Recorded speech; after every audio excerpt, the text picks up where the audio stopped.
ኢትዮጵያ የባህር በር ባለቤት እንዳትሆን መደረጉ ህዝቦቿ በድህነት እንዲኖሩ አድርጓል ሲሉ የምዕራብ አርማጭሆ ወረዳ አብርሃ ጅራ ከተማ ነዋሪዎች ተናገሩ። የባህር በር ባለቤት የነበረችው ኢትዮጵያ ህዝቧ በማያውቀው እና በተሳሳተ መንገድ ላለፉት በርካታ ዓመታት የባህር በር ባለቤት እንዳትሆን ተደርጋ መቆየቷን ገልጸዋል። በዚህም ህዝቦቿ በድህነትና በስደት እንዲኖሩ አድርጓል ሲሉ የአብርሃ ጅራ ከተማ ነዋሪ የሆኑት አቶ አስመቸ መለሰና አቶ አባይ ወርቅነህ ገልጸዋል። ባህር በሩ እስካሁን ድረስ ባለመኖሩ እኛ ለድህነት ተዳርገናል። የኢትዮጵያ ህዝቦች በጣም እውነት ለመናገር አልቅሼ ነው የምነግርህ፣ ለድህነት ተዳርገናል። አሁን በጁቢቲ አድርጎ በዙሪያ በር ነው የሚመጣ ያለ ስንት ማት ዶላር ተከፍሎት ነው የሚመጣ። ኢትዮጵያ ያለ አግባብ እየተበዘበዘች ነው። ምክንያቱም በዙሪያ መንገድ ነው የሚመጣ፣ ያም እንደ ልብ አይደለም፣ አጥጋቢም አይደለም እና ባህር በሩ ተከፈተ። እኛ የኢትዮጵያ ህዝብ ተጠቃሚ ነን። ስለነሱም ነው የሚጠቅም። ከዛ ሲመጣ የነሱ ከዚህ የኢትዮጵያ ሲር ለነሱ የሚጠቅም እንጂ እነሱን ጎጂ አይደለም። ሲጀመር ግን ያ ባህር በሩ የኢትዮጵያ እንጂ የማንም አካል አይደለም። በቃ የኤርትራ አካልም አይደለም። በእርግጠኛም ብለው ማለት ነው። የኢትዮጵያ ህዝብ ድምጹን እያሰማ ነው። አሁንም ቢሆን እንቀጥላለን፣ ድምጽ እናሰማለን። ጥያቄው ሰላማዊ መሆኑ ለአንድ የሰለጠነ ሀገር ተምሳሌት ነን። ኢትዮጵያ ባህር በር የሌላት ሀገር በመሆኗ ህዝቧ ከድህነት እንዳይወጣ፣ በኑሮ ውድነት እንዲሰቃይ፣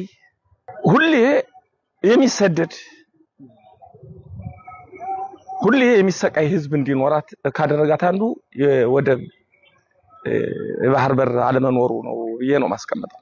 የባህር በር ጥያቄው ለኢትዮጵያ የቅንጦት ሳይሆን የህልውና ጉዳይ መሆኑን የተናገሩት ነዋሪዎቹ የባህር በር ባለቤት ተጠቃሚ ከሆነ በከፍተኛ ሁኔታ እየጨመረ የመጣውን የኑሮ ውድነትን ከመቀነስ ጀምሮ ዘላቂ ሰላምን ለማረጋገጥ ያግዛል ብለዋል። ባህር በር ቢኖረን የምንፈልገውን እቃ ባስገባን ቁጥር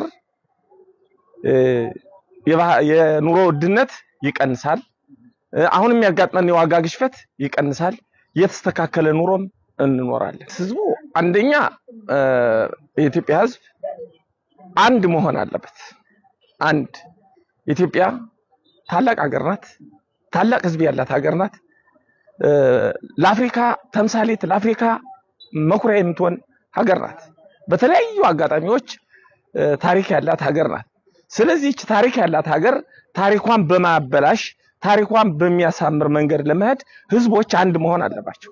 የህዝብ አንድነት፣ የህዝብ ፍቅር፣ ህዝቡ ወደ አንድ በመጣ ቁጥር የባህር በሩ ጥያቄ ይቀላል፣ በቅርብ ይመለሳል። ለኑሮ ውድነት ከፍተኛ የሆነ ጫና ማለት ነው ለህዝብም ለመንግስትም አስቸጋሪ የሆኑ ያሉበት ሁኔታ ነው ያለው። ህዝቡ የኑሮ ውድነት በጨመረ ቁጥር መንግስትን ያማራል። ግን ደግሞ ማለት ነው የባህር በር ያለ መኖሩ ችግር ነው ሁሉ እየፈጠረ ያለው። ስለዚህ የባህር በር ካገኘን ለህብረተሰቡ ከፍተኛ የሆነ ጠቀሜታ ይሰጣል ማለት ነው። የኑሮ ውድነትን ይቀንሳል። ሁሉም ነገር በህጋዊ መንገድ ሲገባ የማህበረሰቡ ኑሮ ይስተካከላል። ህዝቡ የሚያነሳው ጥያቄም በመንግስት በኩል ተመለሰ ማለት ነው።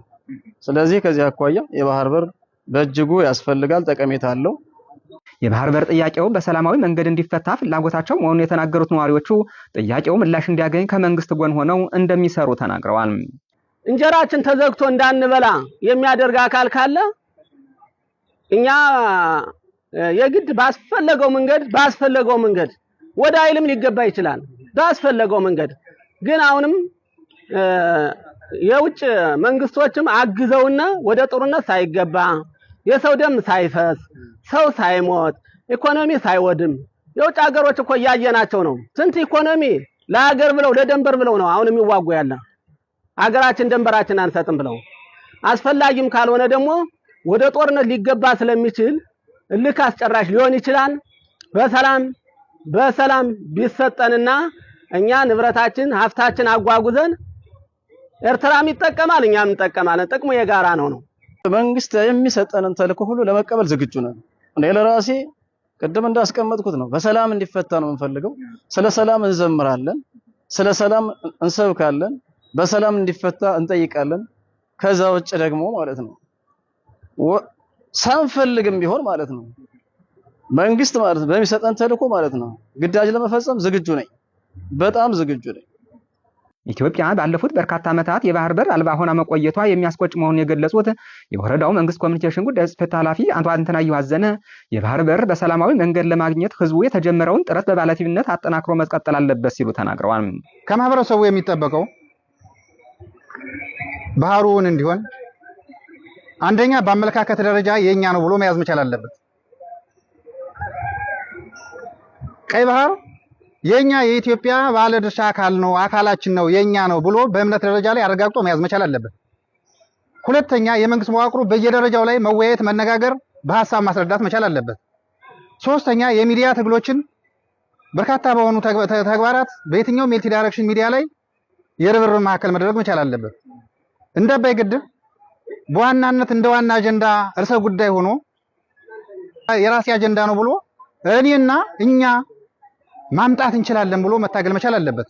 ቀይ ባህርን በዋናነት ኢኮኖሚ፣ ፖለቲካዊ፣ ማህበራዊ ተጽዕኖ እንድንፈጥር በባለቤትነት ከያዝ ነው በእርግጠኝነት ሳንጠራጠር የራሳችን ሀብት ነው፣ እናመጣዋለን፣ የኔ ነው በሚል ወኔ መሳተፍ መቻል አለበት። የባህር በር ጉዳይ ልክ እንደ ታላቁ የኢትዮጵያ ህዳሴ ግድብ ትውልድን ያስተሳሰረ የወል አጀንዳ መሆኑን የገለጹት የወረዳው ተወካይ አስተዳዳሪ አቶ አሰማርቶ አላምረው የኢትዮጵያን የባህር በር ፍላጎት ማሳካት ለንግድ፣ ለሰላምና ደህንነት እንዲሁም ከጎረቤት ሀገራት ጋር ያለውን ግንኙነት የሚያጠናክር በመሆኑ ህዝቡ በእውነት ላይ ተመስርቶ ለባህር በሩ መሳካት የበኩሉን ድርሻ ሊወጣ ይገባል ብለዋል። የባህር በር ጥያቄ የልማት፣ የሰላምና የክብር ጉዳይ ነው ለኢትዮጵያ ሀገራችንና ሁላችንም ለሀገራችን የወደፊት የብልጽግናና ወሳኝ የሆነው ታሪካዊ አጀንዳ ነው ማለት ነው። ብሔራዊ ጥቅምን ያስከበረ እንዲያደርግልን ያደርጋል። ብሔራዊ ጥቅም ነው፣ የክብር ጉዳይ ነው። እንዲሁም ደግሞ በጎረቤት ሀገራት ጋር መካከል ያለውን ግንኙነት የተሻለ ያደርጋል። የሁለት ሀገራትን የተጠቃሚነትና ግንኙነት እንዲፈጥር ያደርጋል። ከአህጉራት ጋር ያለውን የንግድና የልማት ቀጠናዊ ትስስሮችንም ያዳብራን ማለት ነው። ርብርብ አድርገን አባይን እንደደፈርነው ሁሉ የባህር በሩንም በተመሳሳይ ሁላችንም የኔ ነው በሚል እሳቤና ለዓለም ሀገራት የተጽዕኖ ፈጣሪ በመሆን በዓለም ላይ የማሰማት በቂ መረጃ የማስረዳት ጥሩ ሐሳቦችን የመስጠት በተለያዩ ነገሮችን ተጽዕኖ በመፍጠርና በሚዲያዎች በመፍጠር ታሪካዊ የአባቶቻችን ታሪክ ማስረጽ አለብን፣ አጎናጽፈን ማለፍ አለብን ማለት ነው።